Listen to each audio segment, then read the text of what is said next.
The engines of 50-ton King Tigers growl in the pitch-black forest, their exhaust pipes glowing a dull orange in the frozen December air. Inside the cramped steel hull of his Panther tank, SS Obersturmbannführer Jochen Peiper studies a map by the dim light of a shielded flashlight.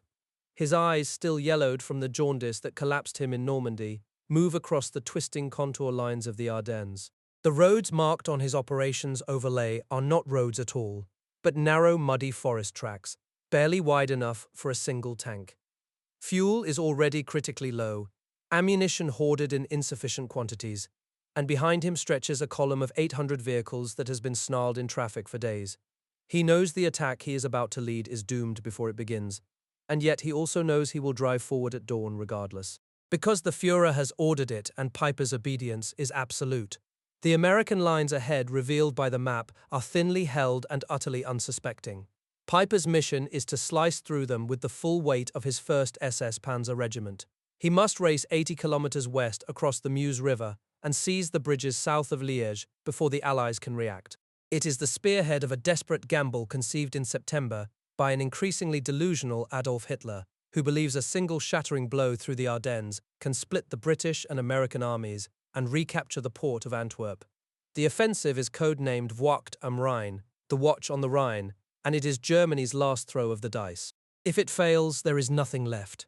Peiper has been told by his superiors to fight with brutality and without humane inhibitions, to let a wave of terror precede his tanks. He has passed those orders down to his company commanders in a cramped forester's hut, telling them that prisoners of war are a burden they cannot afford, and that situations will arise when none will be taken.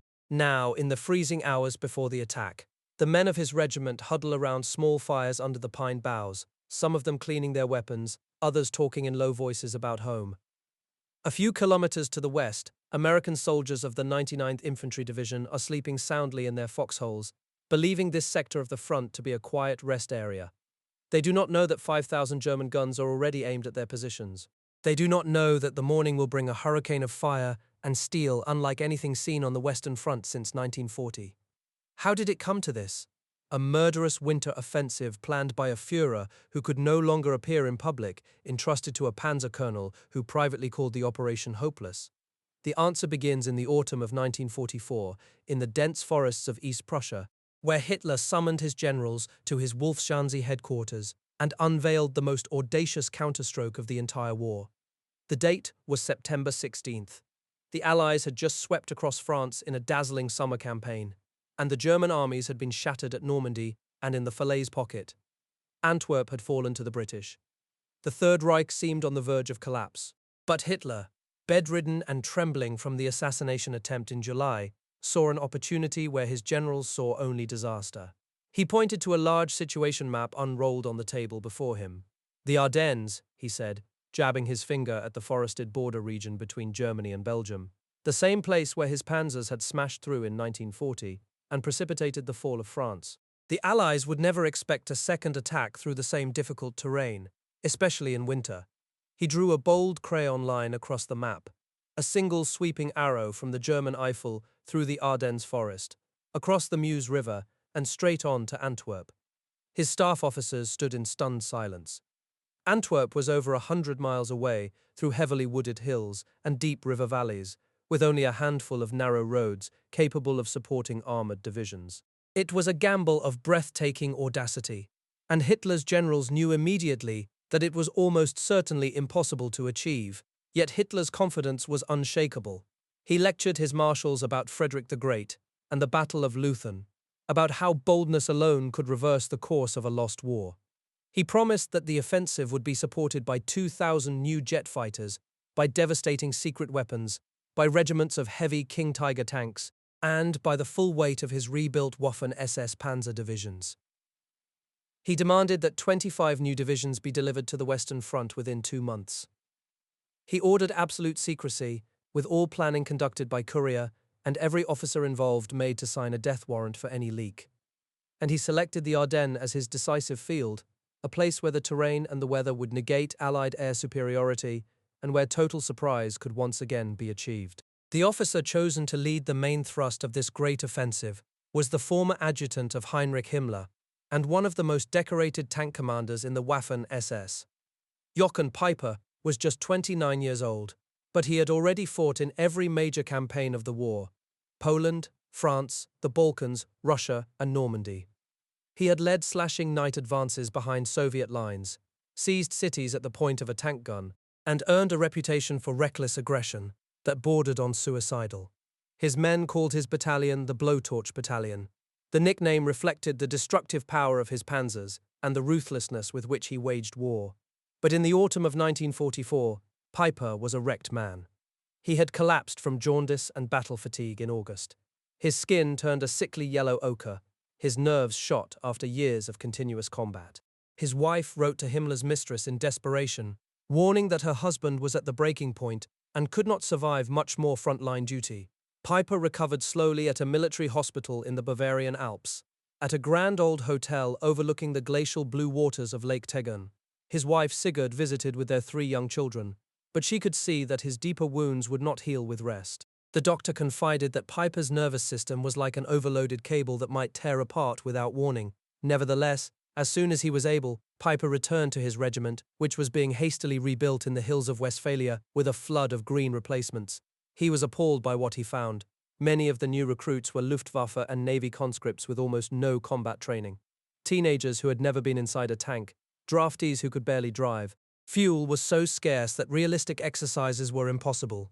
The old hands drank heavily, fought in taverns, and grumbled about the lost war. But Peiper drove them relentlessly through night marches and harsh discipline, determined to forge a weapon capable of executing whatever mission the Reich demanded. On December 14th, 3 days before the attack, Peiper was finally brought into the inner circle of secrecy surrounding the coming offensive. He was summoned to a briefing at a forester's house in the thickly wooded Eifel Hills, where the new commander of the 1st SS Panzer Division, Wilhelm Mohnke, unfolded the maps and revealed the full scope of the operation. Peiper's regiment would be the main effort, the Schwerpunkt. It was assigned to Rollbahn D, a narrow panzer rolling road that led from the German border through the Losheim Gap and on toward the Meuse. The moment he saw the map, Peiper's blood pressure rose. The roads he was assigned were not roads at all, but winding forest tracks barely suitable for bicycles. Tigers and panthers would struggle to even fit on them, and the thick woods offered no possibility of deploying off-road. He pointed this out immediately, his voice sharp with frustration, but Mohnke dismissed his objections with a wave of the hand. The routes had been determined by the Führer himself, he said, and there would be no discussion. Peiper held his own commanders' meeting that same day, and his mood was grim. He told his officers that the undertaking was desperate, that the terrain was completely unsuitable for tanks, and that the only chance of success depended upon speed, surprise, and the relentless commitment of every man and machine. He made it brutally clear what was expected of them. The Spearhead was to advance without stopping, firing from all barrels, disregarding all flanks. No booty was to be taken, no prisoners were to burden the column. The task of the lead panzer company would be fulfilled when it was blown up, and the tank behind it would take its place. Peiper did not believe the plan could work. He confided to his comrades that the situation was hopeless. But he was a soldier of the Reich, and he would obey. The offensive was scheduled to begin in mid-December, when the weather would ground Allied aircraft and the Americans would be drowsing in their foxholes, dreaming of Christmas. They would never know what hit them. 4 days earlier, General Fritz Kramer had told him to drive fast and hold the reins loose. Now, on the afternoon of December 13th, it was not Kramer, but SS Gruppenführer Hermann Priess who confirmed the full scope of the desperate mission. In a frozen bunker east of the Belgian border, Priess briefed Peiper that his regiment would lead the main thrust through the Losheim Gap and race for the Meuse River south of Liège. The orders were simple: push forward without pause. If Peiper could put a single tank on the Meuse by the first evening, he would have done his duty. Peiper listened but said little. He had already studied the assigned route, Rollbahn D, and knew what the map did not show. The roads were narrow forest tracks that climbed and twisted through the Ardennes hills. Some stretches were not even paved. Driving a panther or a king tiger down such paths in winter darkness would be a nightmare. He had told his superiors these were bicycle paths, not tank routes. The objection was dismissed as irrelevant. After leaving Kramer, Peiper gathered his battalion and company commanders in a forester's hut, buried deep in the Blankenheimer wall. The faces around him were tired and gaunt. men who had fought from Poland to Normandy and understood what a desperate operation looked like. Piper laid out the march order and the mission. The lead panzer company would advance without regard for flanks or prisoners. Speed was the only weapon that mattered. Resistance was to be smashed and left behind for the infantry following. The column was organized like a steel spear. At the very point rode Werner Sternebeck, an impetuous tank commander under punishment for drunken brawling, now condemned to the Himmelfahrtskommando, the suicide squad at the front. Behind him followed the main Panzer Battalion under Werner Poetschke, a volatile officer whose cruel temper was legendary even within the Waffen-SS. Panthers and Mark IVs would lead. The lumbering King Tigers, thirsty for fuel and too heavy for many bridges, would bring up the rear. All through the night of December 15th, the great column eased out of its assembly areas under total radio silence. Tanks crept forward with blackout lights, their tracks muffled by straw spread on the roads. Pine boughs covered the steel turrets to hide them from Allied eyes in the air. Crews huddled around small fires, teeth chattering, exchanging nervous talk about secret weapons and jet planes. By dawn, every man knew the offensive was only hours away. No one knew it was already falling apart. At exactly 5:30 in the morning on December 16th, over 2,000 German artillery pieces opened fire. The horizon behind the German lines erupted in white flashes as howitzers, rockets, and field guns hurled their shells toward the American front. The bombardment was the heaviest the Western Front had seen since 1940. For over an hour, iron and high explosive rained down on the foxholes and log huts of the U.S. 99th Infantry Division. Then, just as suddenly, the guns fell silent and searchlights flicked on, bouncing their beams off low clouds to create an eerie milky twilight over no man's land. Grey-clad infantry rose from the Eifel forest and began marching west. The 12th Volksgrenadier Division under General Gerhard Engel was responsible for cracking open the American line and clearing the way for Piper's tanks. Its assault regiments attacked on both sides of the paved highway leading toward Lossheimergraben, a tiny customs post on the Belgian border. The division had been rebuilt with green conscripts, former sailors, and Luftwaffe ground crews. Many had been soldiers for only 4 weeks. Engel expected them to overwhelm the surprised Americans by 7 in the morning. The Americans did not break. At Lossheimergraben, the 1st Battalion of the 394th Infantry Regiment clawed out of their shattered log huts and fought back. German officers found their own artillery had dropped 500 rounds on their lead battalion, killing and wounding scores of their own men. Tripwires and mines in the forest delayed the advance further. When German assault companies finally reached the American foxhole line, they were met by disciplined rifle and machine gun fire. The fight around the customs houses dragged on for hours, with neither side giving ground. Piper spent the morning at Engel's command bunker near the Dragon's Teeth of the West Wall, chain-smoking and pacing. The breakthrough was supposed to happen by 7. Now it was noon, and the infantry was still tangled in the woods east of Lossheimergraben. Time was bleeding away. Every minute of delay meant the Americans were waking up, calling for reinforcements, positioning anti-tank guns. The element of surprise, the one advantage the Germans had, was dissolving in the cold December fog. Even worse than the stalled infantry was the traffic behind the front. The roads leading west from Blankenheim were choked with vehicles. King Tigers sat immobile between horse-drawn artillery caissons. Engineers sent to repair a blown bridge could not reach it through the gridlock. Piper finally exploded and ordered his entire column to leave the road, cut across a muddy slope, and regain the highway further west. Tanks slewed and skidded on the frozen ground. Several hit mines, and were knocked out before ever seeing an American. It was fully dark when the column crawled into the hilltop village of Lanzerath, a cluster of stone farmhouses on the Belgian border. Piper found the place occupied by paratroopers of the 3rd Fallschirmjäger Division, who had fought their way through that afternoon. Instead of pushing ahead, the paratroopers had halted. Inside the Café Skolzen, a gloomy room reeking of sweat and ersatz tobacco, Piper confronted Colonel Helmuth von Hoffmann, the regimental commander. Why were they not advancing toward Honsfeld? Von Hoffmann insisted the woods to the west were heavily fortified and full of Americans. His battalion had been bloodily repulsed 3 times that day. Mines blocked the road. It was impossible to attack. Piper demanded to know if von Hoffmann had personally reconnoitered the forest. The colonel admitted he had not. His information came from a captain who had also not seen the enemy positions. The SS officer's voice rose in contempt. He called the paratroopers cowards and ordered von Hoffmann to give him a battalion to mount his tanks. Von Hoffmann refused at first, but Piper's rank and fury, carried the argument. By midnight, Major Siegfried Tolbert's battalion of paratroopers was scrambling out of houses and barns where they had been sleeping. They were ordered to climb aboard the tanks and provide flank protection as the column pushed west. Some men rode on the steel engine decks. Others would march alongside on foot, clutching their assault rifles and staring into the black wall of trees ahead. Among the American prisoners huddled in the cafe was Lieutenant Lyle Bouck, a 20-year-old platoon leader whose 18-man intelligence and reconnaissance unit had held off the entire paratrooper regiment for most of the day. Bouck was wounded and cradling a soldier whose face had been nearly shot away, but he watched the confrontation with exhausted fascination. He saw the furious SS officer, smaller than the others, with a knight's cross dangling at his throat, pound the wall and stab a map into place with 2 bayonets. Bouck realized he was seeing the man who now led the German Spearhead. He would spend the rest of the war in a German POW camp and be liberated in 1945. At 4 in the morning on December 17th, the reorganized column finally lurched forward out of Lanzerath and nosed into the dark Schur bush forest. Tanks ground forward at walking pace, with paratroopers holding white handkerchiefs so the drivers could see them in the blackness. Piper had been told this forest was an American strongpoint. It was utterly empty. The column passed through without a single shot being fired. By daybreak, they would reach Honsfeld and find the Americans still asleep in their beds. The Blowtorch Battalion was finally burning its way west.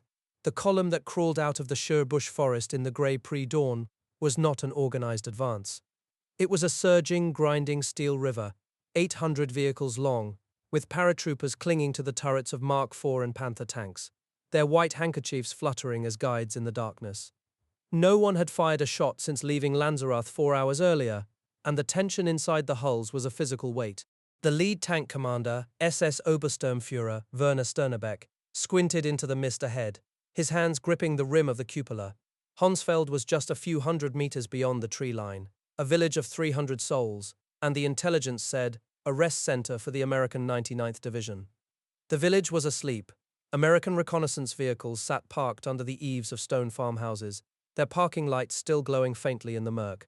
The soldiers of the 612th Tank Destroyer Battalion had arrived only hours before and had been assured the area was secure. They had not dug in their towed guns. Inside the houses, men sprawled in sleeping bags, exhausted after a night of confused alarms. The only sound as the German tanks clanked into the southern edge of town was the low grumble of engines, a sound so common in the Ardennes that it did not stir the GIs until machine guns began to bark. The first rounds from the flak panzers of SS Hauptsturmführer Georg Preuss tore into the dark windows of the houses along the main street, shattering glass and blasting chunks of plaster into the rooms where Americans slept. Within seconds, the entire column erupted. Tanks and half-tracks swept forward, their mounted paratroopers dismounting to kick open doors and drag dazed soldiers into the mud. Some Americans stumbled out with their hands raised, still wearing long underwear, their eyes wide with disbelief.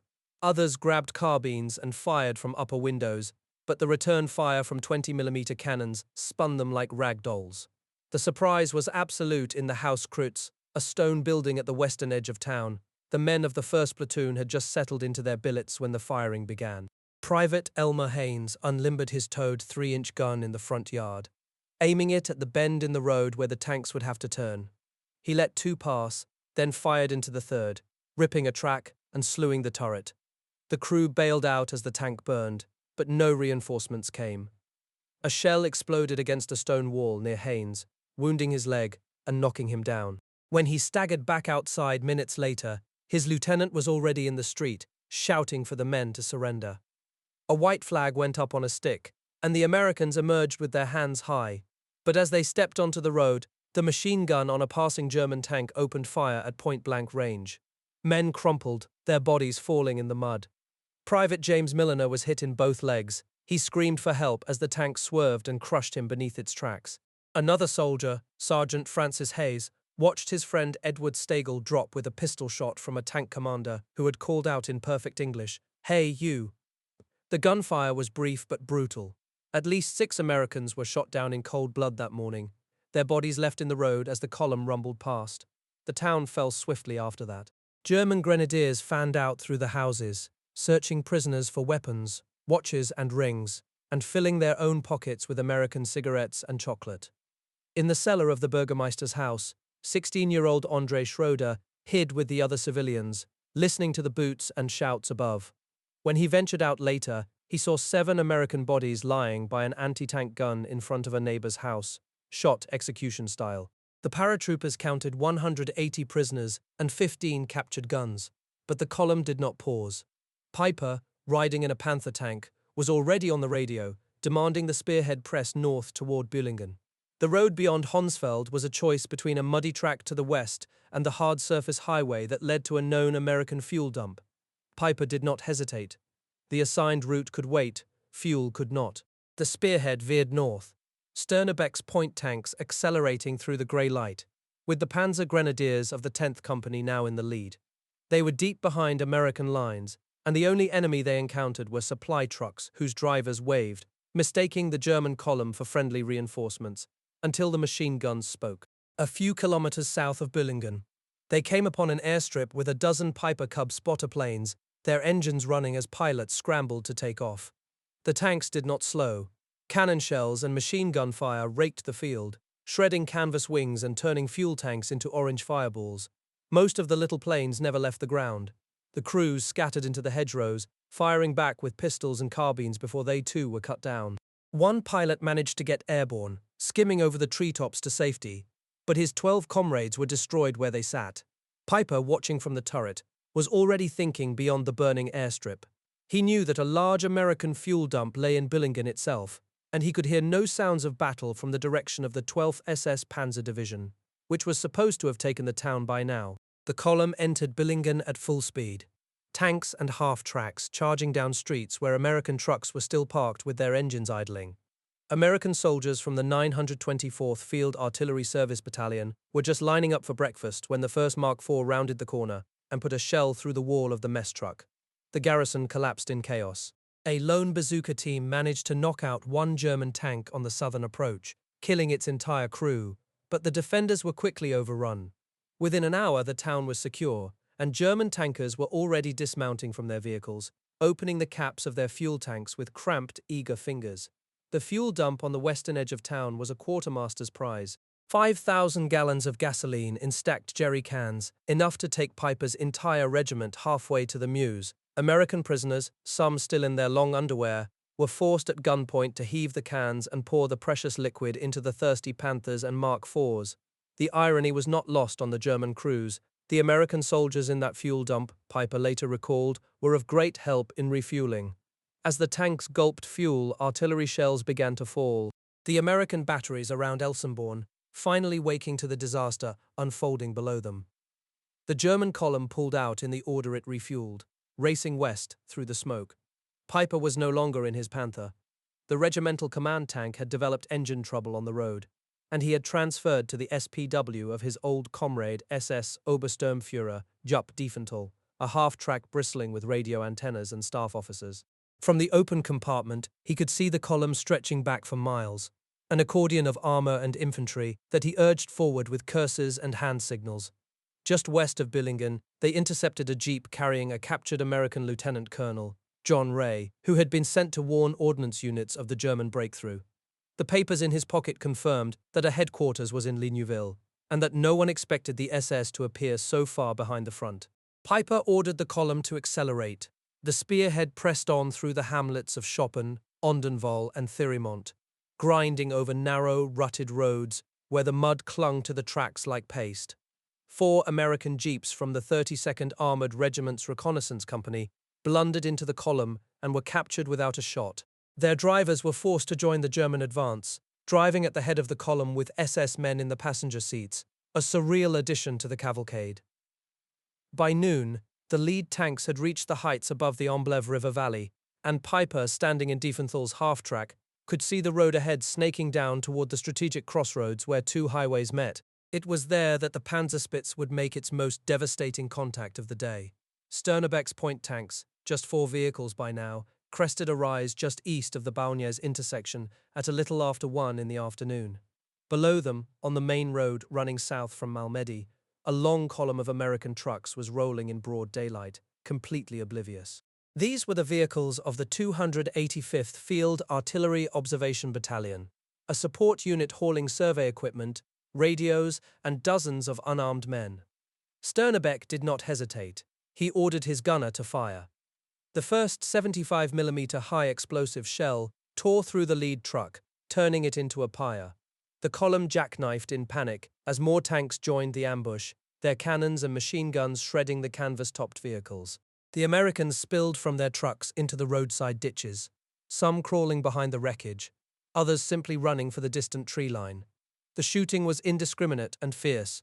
Within minutes, the trucks were burning and the survivors, dazed and bleeding, were being herded back toward the intersection by German soldiers shouting in broken English. They were ordered to raise their hands and gather in an open field just south of the Café Bordeaux, a small stone building at the crossroads.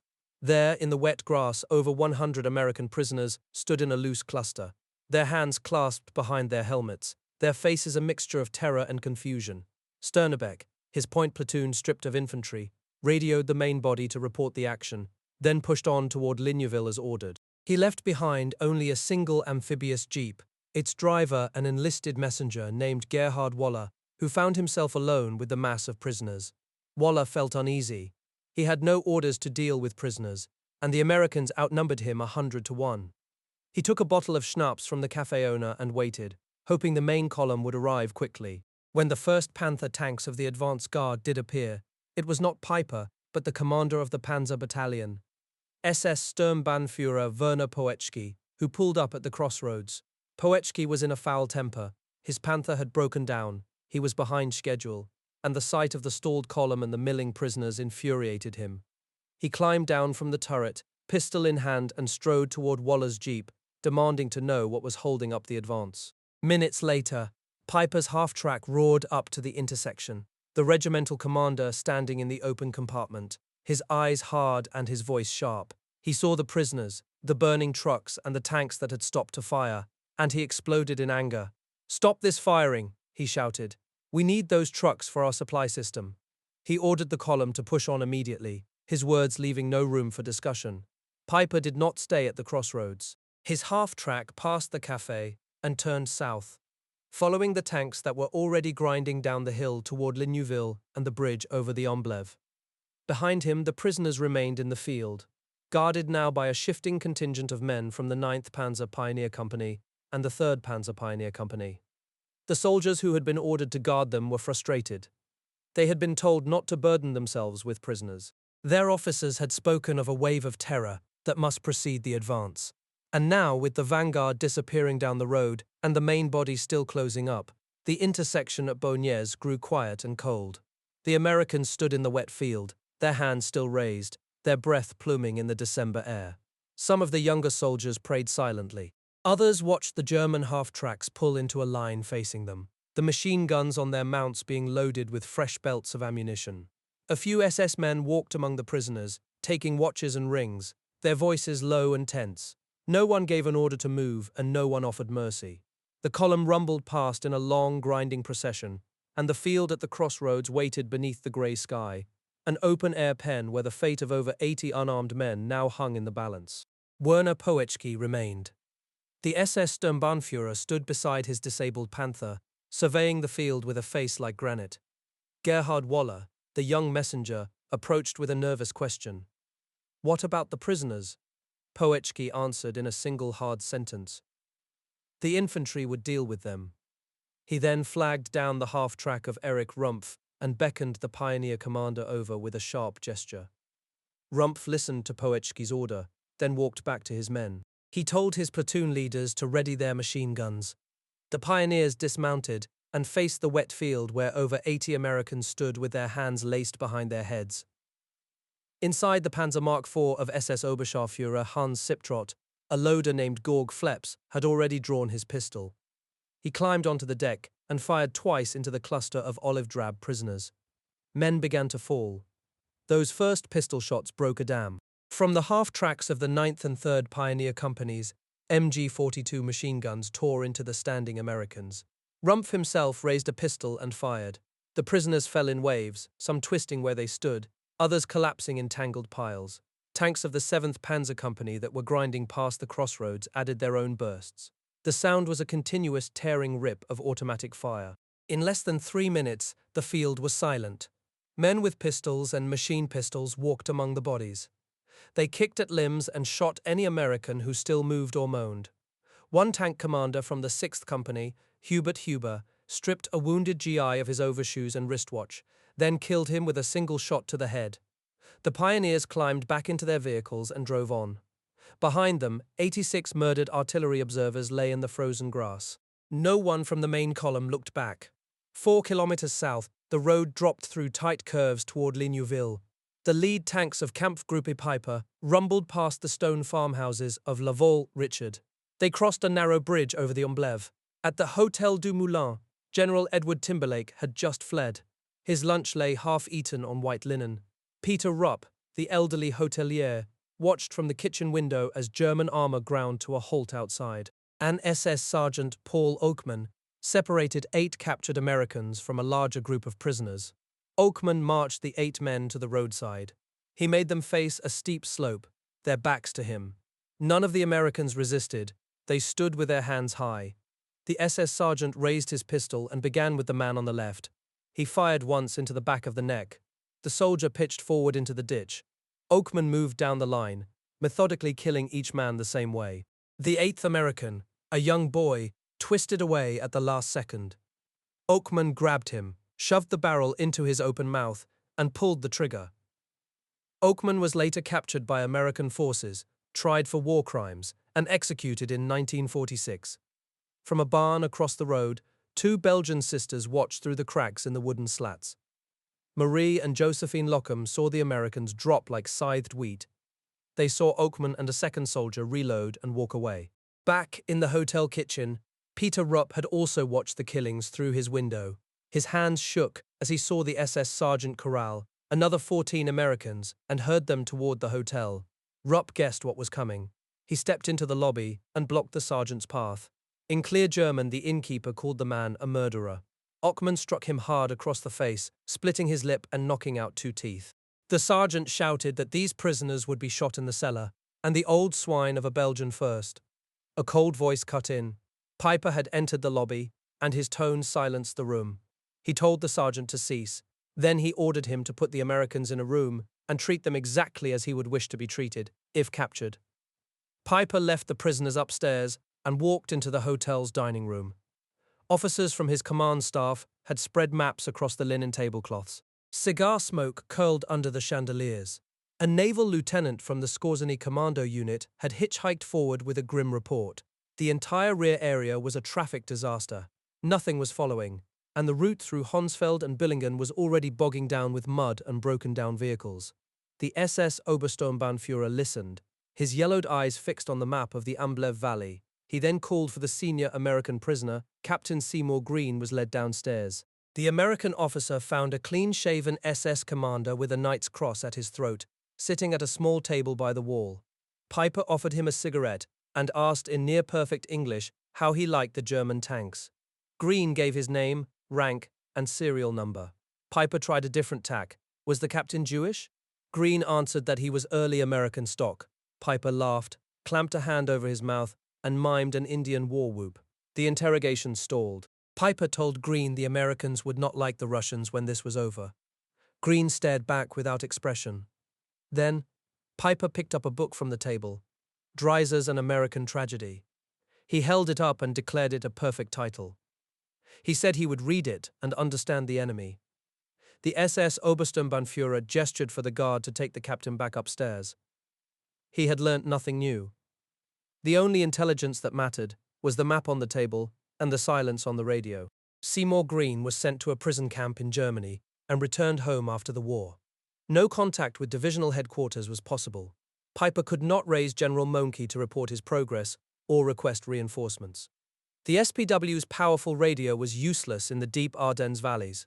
Worse, an armored company sent to scout an alternate route to Troi-Ponce had radioed only once, complaining about impossible terrain. Piper sat alone in the hotel dining room, long after his staff had drifted away. The wine and cognac Peter Rupp had brought from a hidden cellar sat untouched. Outside, the night was black and still, broken only by the distant growl of American shells falling beyond the river. Piper knew they had lost the race. The great strike toward the Meuse was already 2 days behind schedule.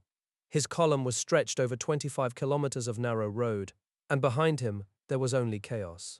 He had almost no infantry, no artillery, and tanks that were guzzling the last of the captured American fuel. The brilliant blitzkrieg of Bühlingen and Honsfeld had ground down to a stalled, bleeding spearhead in a cold hotel lobby. Before dawn, Piper left the hotel and rejoined his column on the road to Stavelot. He rode in Diefenthal's half-track through the fog-choked valleys, past the burned-out hulk of the Sherman that had knocked out his adjutant's Panther the previous afternoon. The advance was no longer a gallop. It was a careful, groping crawl into the unknown defenses that lay beyond the sharp granite cliffs above the Amblève. Somewhere ahead waited a bridge. Somewhere ahead the Americans were digging in. Piper's grip tightened on the steel rail of the SPW.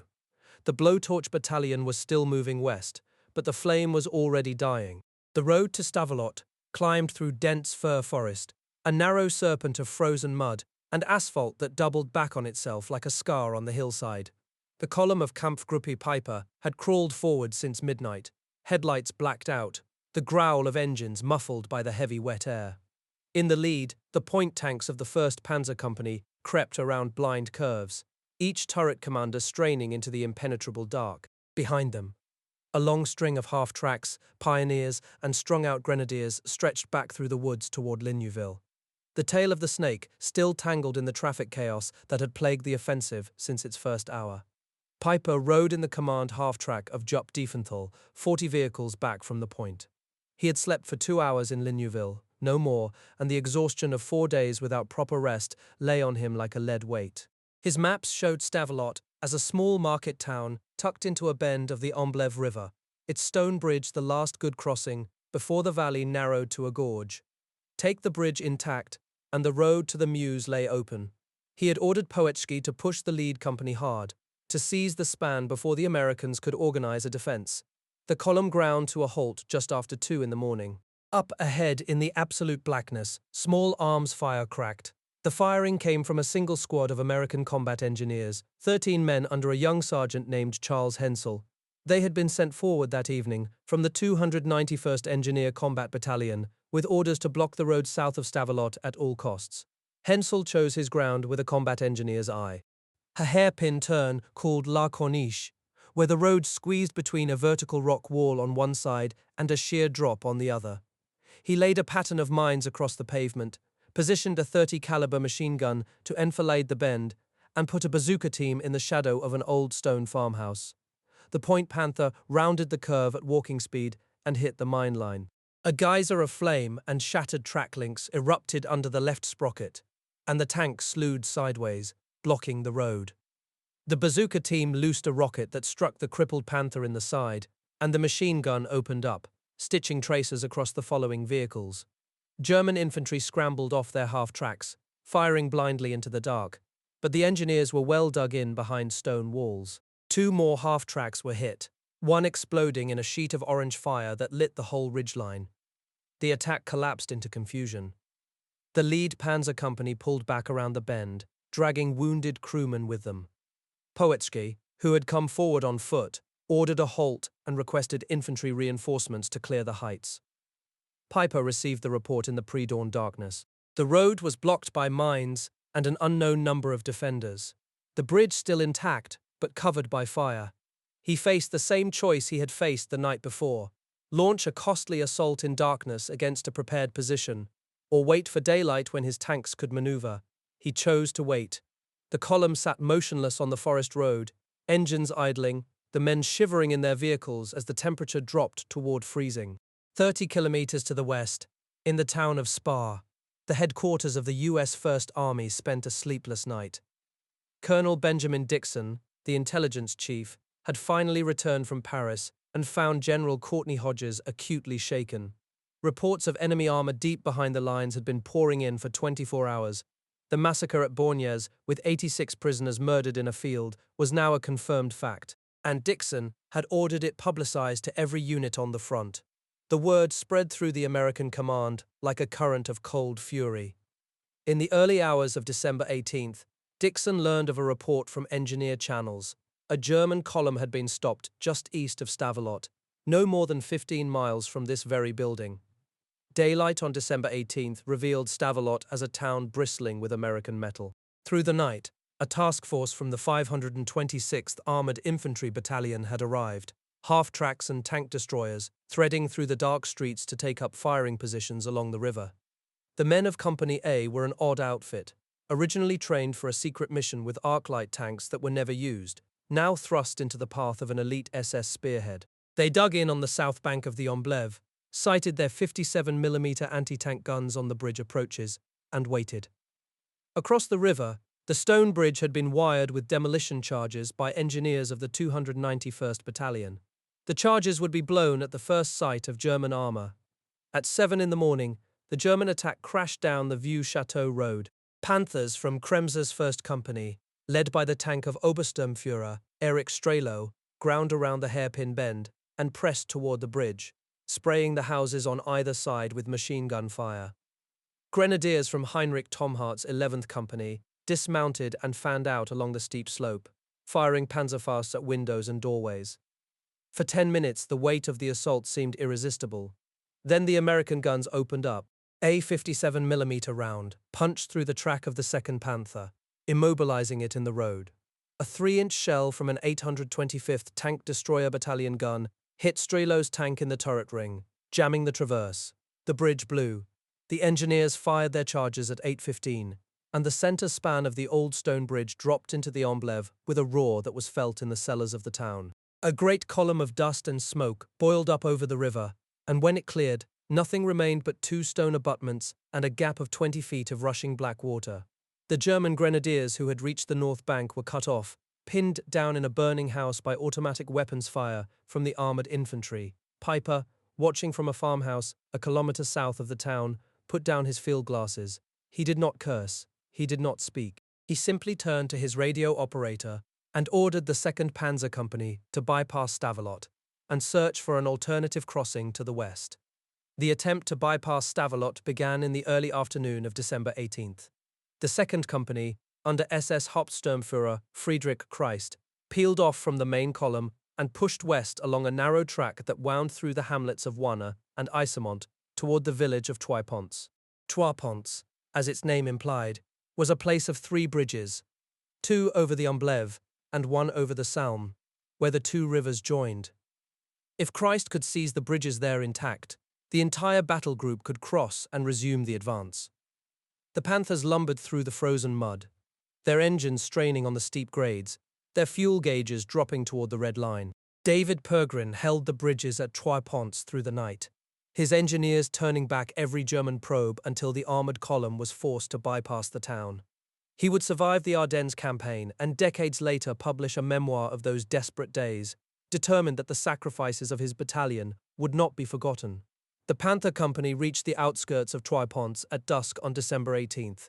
The lead tank nosed into the main street and was immediately engaged by a bazooka team firing from the upper window of a stone house. The rocket hit the turret side and failed to penetrate, but the concussion stunned the loader, and the tank lurched backward into the cover of a side alley. Grenadiers dismounted and tried to work their way forward through the gardens, but 2 more engineer squads, well hidden behind sandbagged positions, poured automatic fire down the road. Christ reported back to Poetschke that the roadblock was too strong to crack with the force at hand. The bridge at Trois-Ponts, like the bridge at Stavelot, would not be taken that day. The fuel crisis, which had been a background worry since Billingen, now became the overriding fact of Piper's command. The Panthers burned a liter of gasoline for every 300 meters of road, more on hills, and they had been climbing hills since the German border. The 5,000 gallons captured at Billingen had been distributed among the lead companies and was almost gone. The heavy King Tigers of SS Heavy Panzer Battalion 501, each a 70-ton Leviathan that consumed fuel at twice the rate of a Panther, had not even reached Stavelot.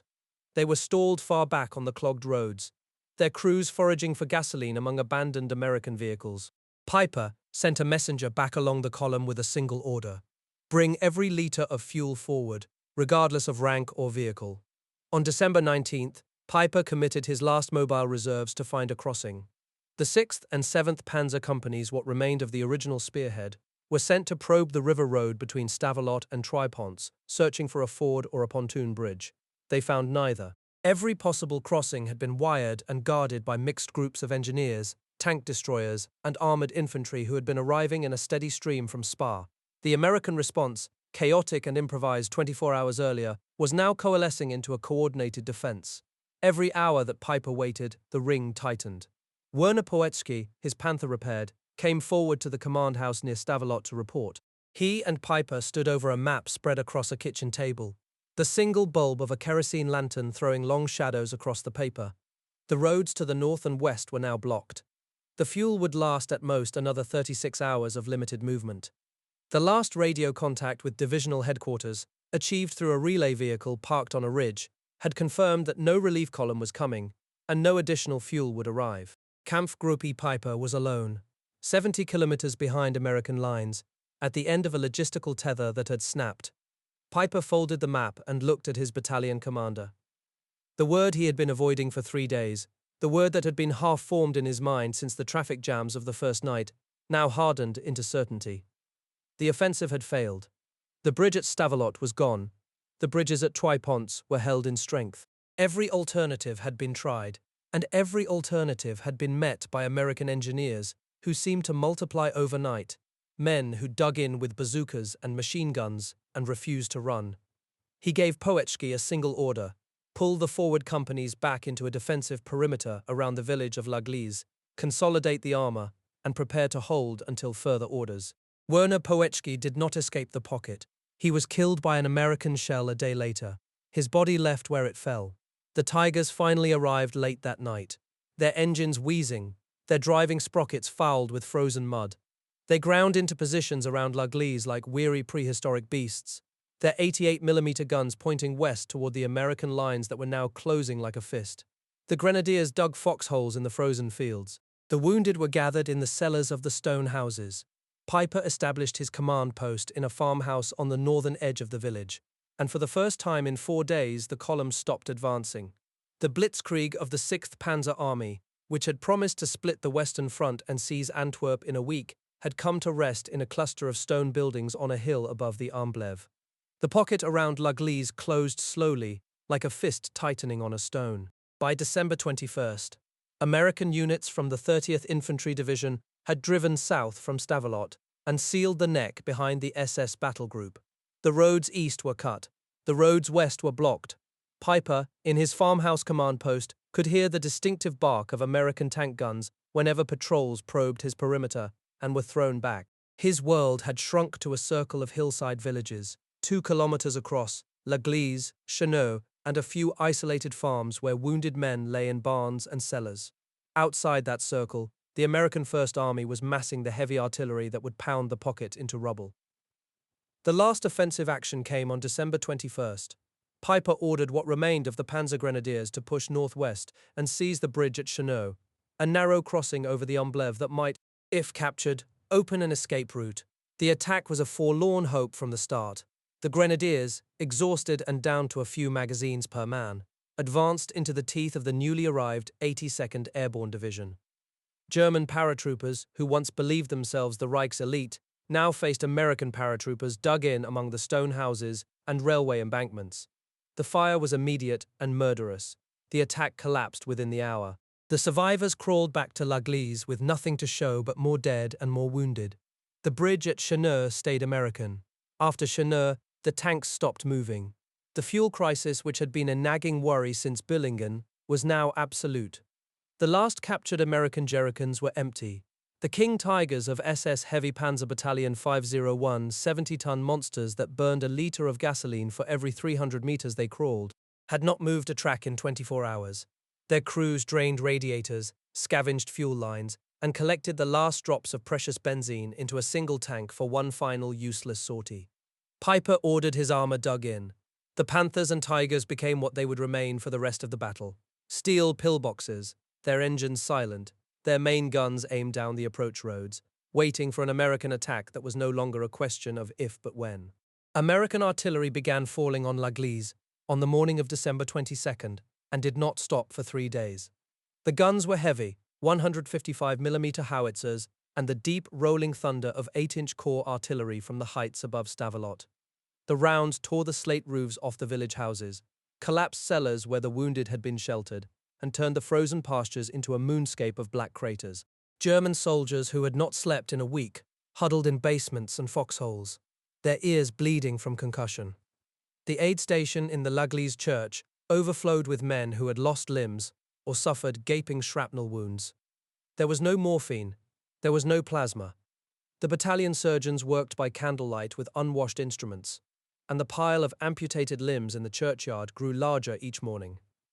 The question of relief vanished, one transmission at a time.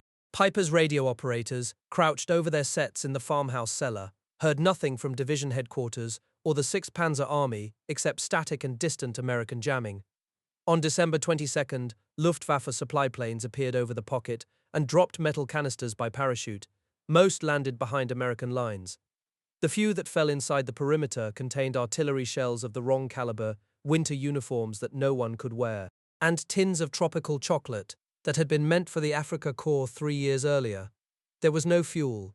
There was no ammunition for the small arms that were all most of the grenadiers possessed. There was no food except what had been looted from American kitchens a week before, and that was almost gone. The special operation to seize the Meuse bridges had already been abandoned. Scorzony's commandos, their American disguises now a liability, had been retasked as ordinary infantry and never delivered the chaos the High Command had promised.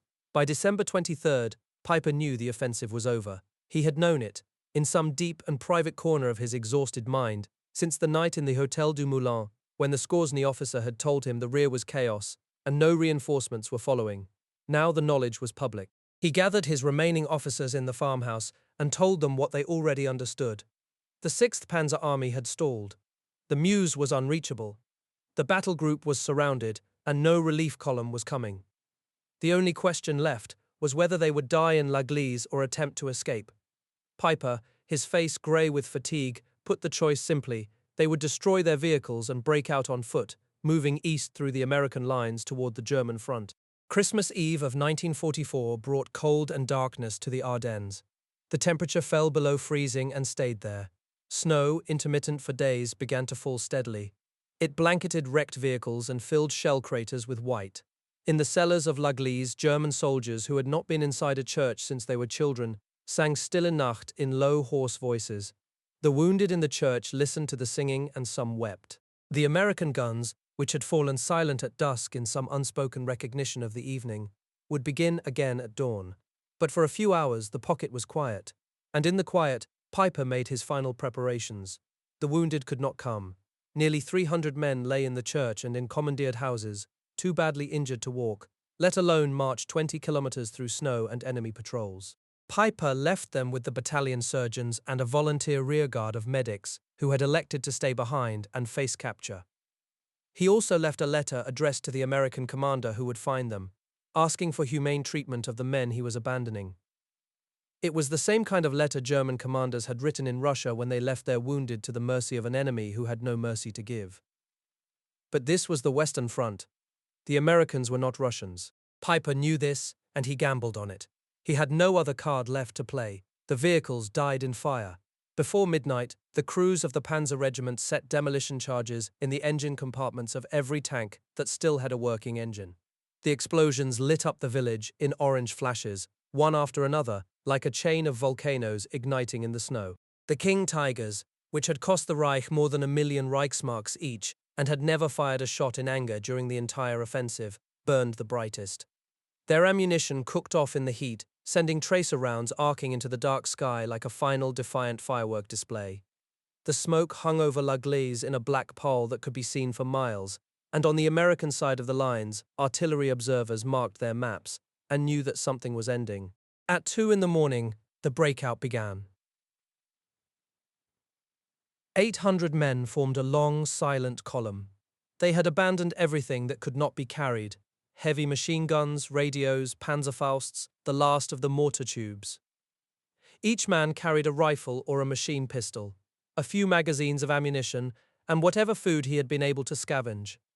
Piper led the column personally, moving on foot at the head of his men, his Knight's Cross still dangling from his collar. His plan was simple: The column would move east along the Omble Valley and use the dense forest for cover. They would slip through the seam between two American regiments, identified by patrol reports as the weakest point. Speed, stealth, and silence were the only weapons they had left. The column crossed the Omble on a railroad bridge that American engineers had neglected to destroy. The water below was black and fast, and the steel girders were slick with ice. Men slipped and grabbed at one another in the darkness, their breath pluming white in the American searchlight beams that swept the valley. But the searchlights passed over without stopping. The American gunners were looking for vehicles, for tanks, for columns of men in formation. They were not looking for a ragged line of half-frozen soldiers picking their way single file across a bridge that was supposed to be destroyed. By dawn, the entire column had crossed and disappeared into the dense spruce forest on the eastern bank. The march through the forest was a trial of endurance that broke the weakest and hardened the strongest. The snow was knee-deep in places, and the temperature dropped low enough to freeze the oil in their weapons. Men who sat down to rest did not get up again. Their comrades found them in the morning, stone dead, their eyes frozen open. The column strung out over nearly 3 kilometers, and the wounded who had been brought along despite Piper's orders began to fall behind. There was no time to carry them. There was no time to bury the dead. There was only the relentless drive eastward, toward a German line that no one could confirm still existed. The SS Obersturmbannführer, commander of the 1st SS Panzer Regiment, walked at the head of the column and did not look back. They reached the German lines on Christmas Day. The first outpost they encountered was a platoon of Volksgrenadiers from the 9th Volksgrenadier Division. Haggard men in filthy greatcoats who had been holding a section of the west wall for days without relief. They stared at the column that emerged from the tree line as if they were seeing ghosts. The SS men were hollow-eyed, bearded, their uniforms stiff with frozen blood and mud. Some were barefoot, their boots lost to the snow. The Volksgrenadiers shared what they had: tins of cold rations, ersatz coffee, and the news that the Ardennes offensive had stalled everywhere. The great blow that was supposed to split the Allies and seize Antwerp had failed. All that remained was the long retreat back into Germany and the bitter knowledge that the war was lost. The survivors of Kampfgruppe Piper were regrouped and sent east for rest and refit. But there would be no refit. The point tank commander Werner Sternebeck, who had led the Spearhead from Bühlingen to Baugnières, also escaped the pocket on foot and survived the war. And for Piper, there would be no rest. The Malmedy massacre, the killing of 86 American prisoners at the Baugnières crossroads, had been publicized across the entire Allied front. The American military command had sworn that those responsible would be found and punished. The investigation began before the snow had melted from the bodies Piper left behind him. Witnesses were gathered, testimony was taken. The SS Obersturmbannführer, commander of the 1st SS Panzer Regiment, had been identified. And when the war ended, he would be hunted. In July of 1946, Jochen Piper stood trial before a United States military court at Dachau, the same camp where thousands of prisoners had been murdered under the regime he served. He and 72 other members of his battle group were charged with war crimes for the Baugnières killings. The trial lasted 2 months. Piper, in his own defense, claimed he had not been present when the massacre occurred, that he had ordered the column forward, and that the responsibility lay with others. But the evidence was overwhelming. Multiple witnesses placed him at the crossroads moments before the shooting. His own officers testified that he had given orders before the offensive that prisoners were a burden not to be taken. The court found him guilty and sentenced him to death by hanging. The death sentence was never carried out. A series of appeals, fueled by questions about the fairness of the trial, the use of controversial interrogation methods, and the political pressures of the emerging Cold War, reduced Piper's sentence to life imprisonment and then to time served. He was released from Landsberg prison in December of 1956, almost exactly 12 years after he had led his tanks through the Losheim Gap. He lived quietly in West Germany for 2 more decades, working as a translator and writing his memoirs, never expressing remorse for what had happened. In 1976, he was murdered in his home in France by unknown assailants. The case was never solved. Some called it justice. Others called it a settling of scores that the courts had failed to deliver. The last spoken word of this documentary belongs not to the commander, but to a question left under the Ardennes snow. What drove 800 young soldiers, surrounded, out of fuel, and without hope to continue fighting for a cause any reasonable man could see was lost? The answer is not found in strategy or logistics. It is found in the machinery of ideology and the crushing weight of obedience. Kampfgruppe Piper advanced farther than any other German unit in the Ardennes, and it paid for every kilometer in blood. American blood, Belgian blood, and finally its own. The tanks that burned at La Glaise are gone now, but the memory of what they carried with them, the fanaticism, the ruthlessness, the crimes that were committed in the name of a dying regime, has not faded. It remains a warning, as cold and unmoving as the steel hulks that still littered the Amblève Valley when spring finally came. If you have a personal connection to this story, perhaps a relative who served in the Ardennes that winter, or a family memory passed down from those difficult days, we would be honored to read about it in the comments below. Please take a moment to subscribe to this channel and give this video a like. Your support helps us continue producing these historical documentaries. As always, thank you for watching and listening.